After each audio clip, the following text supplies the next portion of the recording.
We're going to use a plugin in QGIS called ORS for routing tools or for finding paths in cities. And this tool will allow us to compute the time it takes to traverse a path, either by car or a bike or a combination of bike and walking. There's multiple those options. So let's start. So here I have an empty QGIS project. The first thing you need to do is you need to install the plugin. So you're going to go to plugins, manage and install plugins. Here you are going to install, and you're going to look for a tool called ORS. And I have already installed a plugin called ORS. Again, ORS Tools is the one that you're going to install. I have already installed it, so I'm not going to reinstall it. So how to use this plugin? So let's start with a simple case. Let's add our usual OpenStreetMap layer. I'm going to type here on the bottom OSM space Pittsburgh space PA space. So remember, I need to type the last space so that it goes and start searching. I'm going to pick Pittsburgh. And right there, look at downtown Pittsburgh right there. Let's zoom out a little more, something like that. So let's start with the routing. So how does it work? So the first thing you need to do is you need to configure your ORS tool. How do you do that? If you go to the web menu and pick ORS Tools, you'll get to this screen here. Before you can use it, you're gonna have to sign up for a free account at ORS. So I'm gonna click here, sign up, and it will take you to this screen where you will have to create an account. Once you create the account, the service is going to give you an API or an application programming interface key or token that you're gonna need to enter in QGIS. So in my case, I have already done that. And if you see, let me close this for a little bit. Oh, actually, you can also do it from here. If you click this gear here, you're gonna be able to paste the API key that's going to be generated after you sign up for the service. The base URL is https://api.openrouteservice.org. So once you sign up for the account, you will be able to use the plugin. Now ORS is a lot like Google Maps, but it's an open service that allows you to query a database to find routes in the city. So let's see how it works. Let's start by looking for paths. So I'm going to go here to where it says advanced directions, and let's look for directions maybe for driving. And we're going to add points in our map, or remove points that we're going to add with this plus and minus sign. So if I going to add points, I'm going to click plus there, and let's say that I want to drive from something very simple, from here to just this point on the map. So once you do that, you can double click.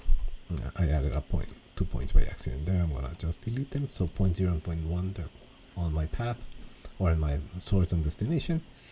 And what I'm going to do here is our origin and destination in this case.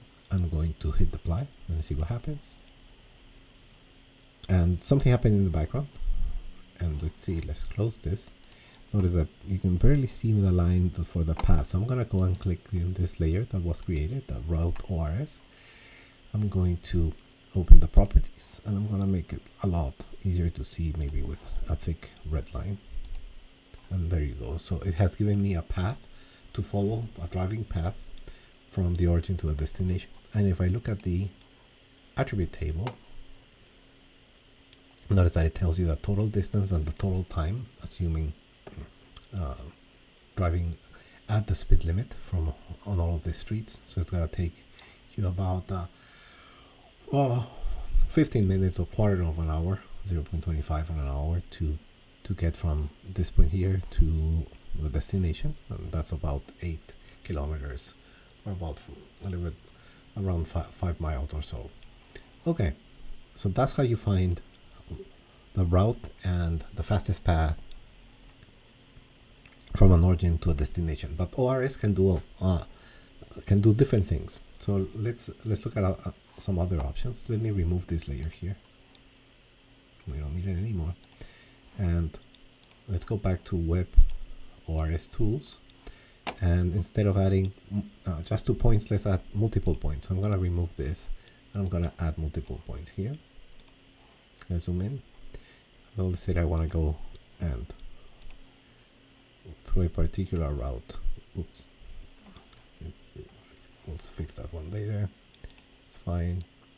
Say I want to go through this particular route. And let's then have to double click at the end. Okay. And erase this point. And what we're going to do now is we're going to, for instance, ask for a different option for foot walking. So foot-walking there. So apply. It will give us a path. Let's change the properties of the layer to see a little bit better. Let's use this one again. So that's our path, and has corrected my mistake when I click a diagonal line, and now that is a walking path. Okay, but that's just similar to what we did before. Let's check the attributes table.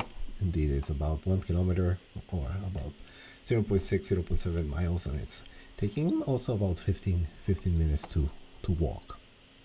Okay. Now let's do some other things. I'm going to remove this here. And we're going to do a different kind of study with ORS Tools. I'm going to zoom out a little bit more, something like that. And I'm going to create first a layer. I'm going to create a shapefile layer. I'm going to go and let's call this layer, it's going to be our point layer. And the geometry type is going to be a point layer. We're not going to change or add the fields here. It's just a simple demo, but I'll click OK. And let's add some points to our layer here. So let's add maybe this point. Sorry, we're going to edit the layer first and then add points. I'm going to add a few points here. This is going to be ID1. Let's put something over here, maybe ID2. And maybe something over here, ID3. And let's run what is called a walking analysis for these 3 points. So let's go here to Web ORS Tools. We go to Batch Jobs, and we're gonna call or run a study called Isochrones from Layer. So I'm gonna click here, and we're gonna pick our point layer if it's not selected already. And let's change it to walking. And let's run the isochrone layers there. Let's close it. And notice what we got. So what this computed is in walking distance from each of our 3 points at 5-minute distance and 10-minute distance. So the inner layer or inner circle, which is dark blue, and the outer one is the green one. The blue one represents a 5-minute walking distance, and the other one represents a 10-minute walking distance. So as you see, this will give you an idea of how far you can walk from a particular point on the map. So let's see what happens if we run the same study. I'm gonna hide this layer, and let's run the same study with the same points but driving distance. So let's go back to Web ORS Tools. We're going to run again a batch job from a layer. The layer that we want is our point layer. Now it's going to be not walking but driving. And let's see what happens. So notice the difference here. If you drive for 5 or 10 minutes, that's the amount of distance that you can cover from the same 3 points. And it's actually so large that the areas intersect each other, at least the 10-minute areas intersect each other. Okay, so that's the introduction or how we're going to use ORS Tools. I encourage you to also check their website, and you can run very similar queries that you could use with Google Maps. You can run with ORS, but ORS is an open tool that allows you to interact with it directly.